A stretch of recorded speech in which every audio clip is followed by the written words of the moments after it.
Today's video is sponsored by comicsplusamacon.com. You can use code TruePenGaming at checkout for 10% off all items at comicsplusamacon.com.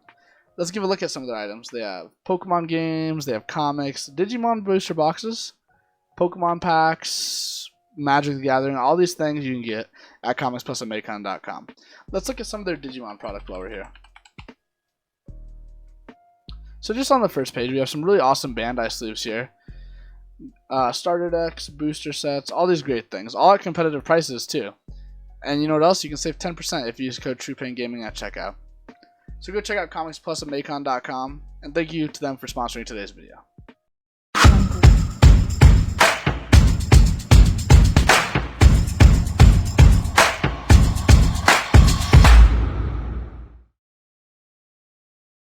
What's going on, Digidust? It's your boy TruePainGaming, back at again with another video today. Today I'm with my teammate Alex from H Gaming. He got top 16 in the, was it Carta Magica? Yeah, the Carta Magica Regional. He tied with Mario at Mario's Gaming World, the homie, shout out, for 16th place. And he was playing, you already know, the best deck, ShineGreymon. So let's run it, Alex. Give us the list. Alright, let's start with the eggs. For eggs, we got 2 Koromon and 3 Upamon. I'm running this egg ratio because you still need draw power in this deck, and Upamon is still debatably the best yellow egg, at least in ShineGreymon. And Koromon is good for the extra -1 KDP for some extra cards you'll see in the deck. Except for the eggs. Now for rookies, I'm playing 4 Patamon. 4 Patamon is the best rookie in ShineGreymon, just because you can evolve to ShineGreymon and have it still be your turn with Patamon. And if you have multiple of these guys on board, you're getting a lot of advantage when you use Shine. Go on to the next rookie. We got 2 Cutemon.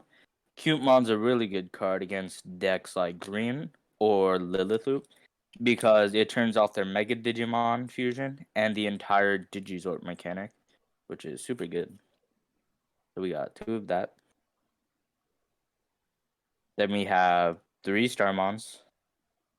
Starmons is really good to help kill smaller bodies.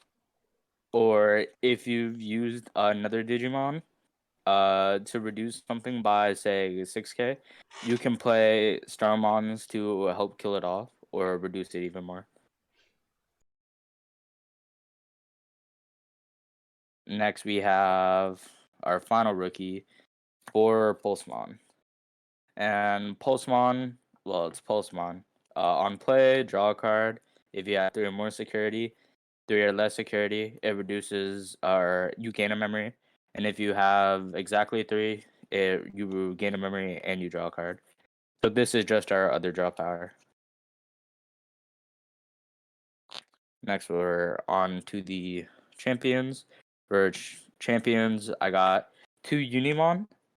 I still think Unimon's good because of the Lord Knight matchup, where they can play Nightmon off their Lord Knight and then use Pikmon to get -1k, which would normally kill off something like a Pedomon. So if you have Unimon in that matchup, it's really good because it won't die. And another reason is I think this is just like one of the best yellow champions, because yellow doesn't really have any good champions. So this is one of the better ones. So 2 Uni. Then we have 4 Pedo.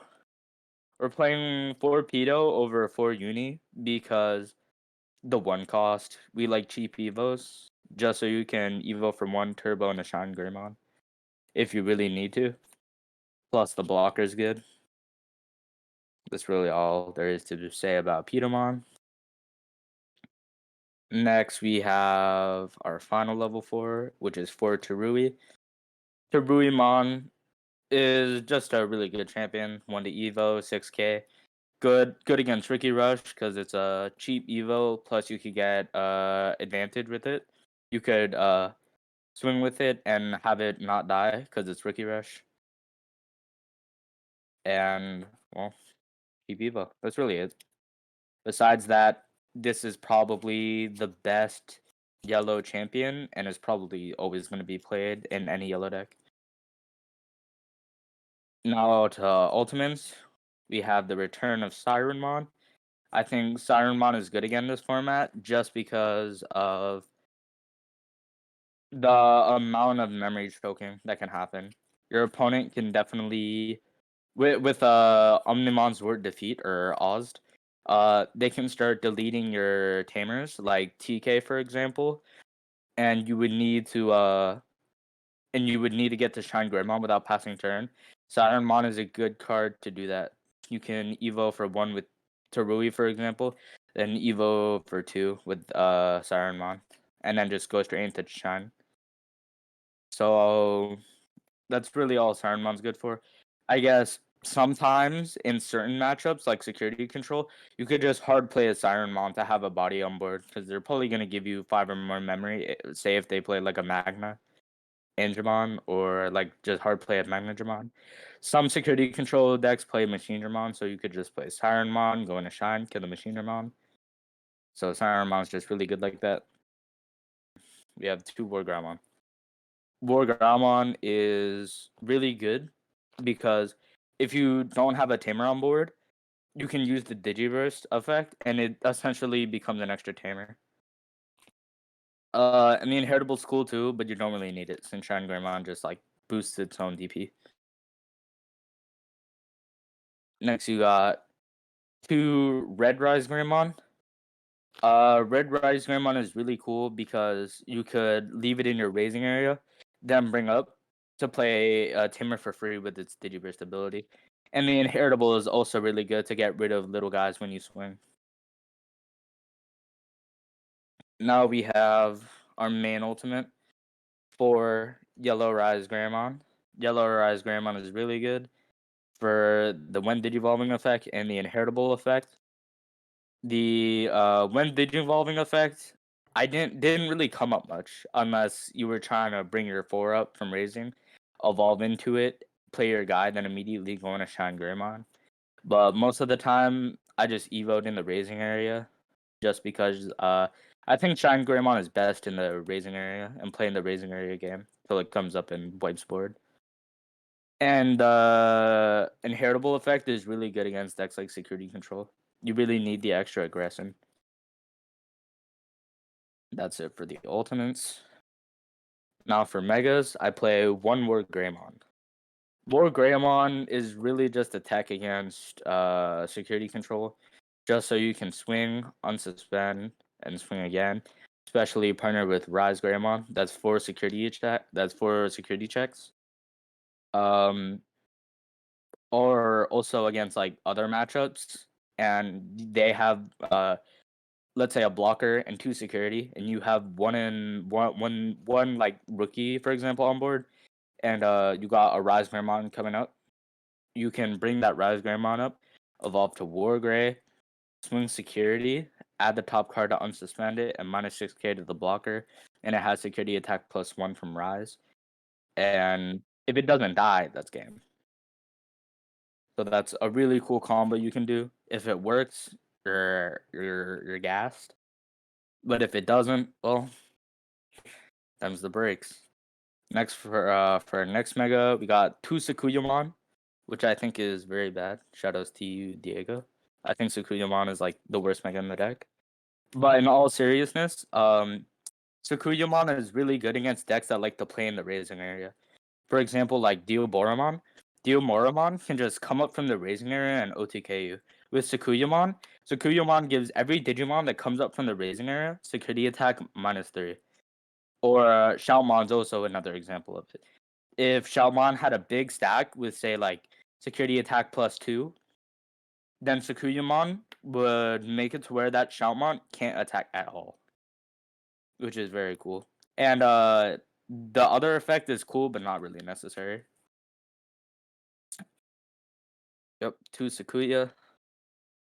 And then the main boss monster, 4 ShineGreymon. Well, you can't really play ShineGreymon without ShineGreymon, and that's all there is to say about him. He's the boy. The man, the myth, the legend, 4 of them. Gotcha. Now for sevens, we got 2 Voldurm.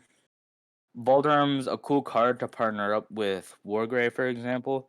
You could Wargrey -6 to a Mega, for example, and then Voldurm wipe the Mega in like an ultimate or less, which is really good. Or if you have a Shine on board, it's kind of just wasting away and poking at security.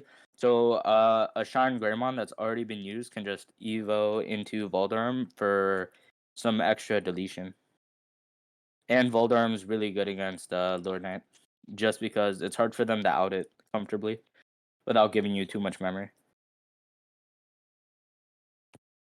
And that's it for Digimon. For Tamers, we have 2 starter deck TK.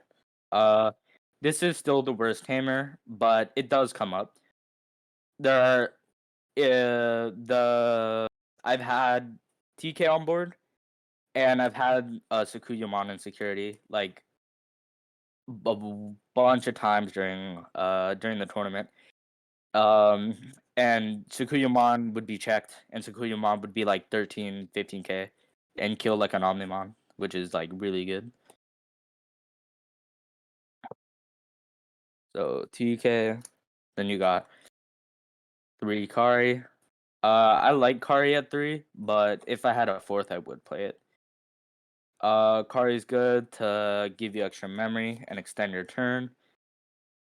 Uh, that's really all there is to say about Kari. Definitely the second best yellow tamer, for sure, for sure.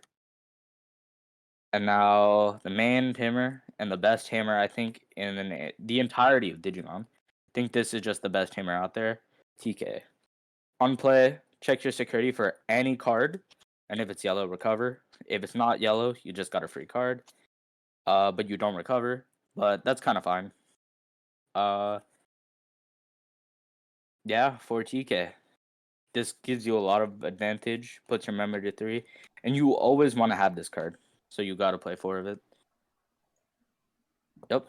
And that was my deck profile. Cool, cool, Alex. Thank you. Do you have any final thoughts for any upcoming Shine players? All I gotta say is Shine best deck. Shine best deck, baby. Woo! All right, chat. Thank you, Alex, for coming here today.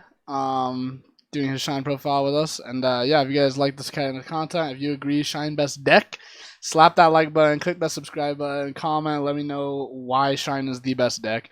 And I'll see you guys next time. Peace.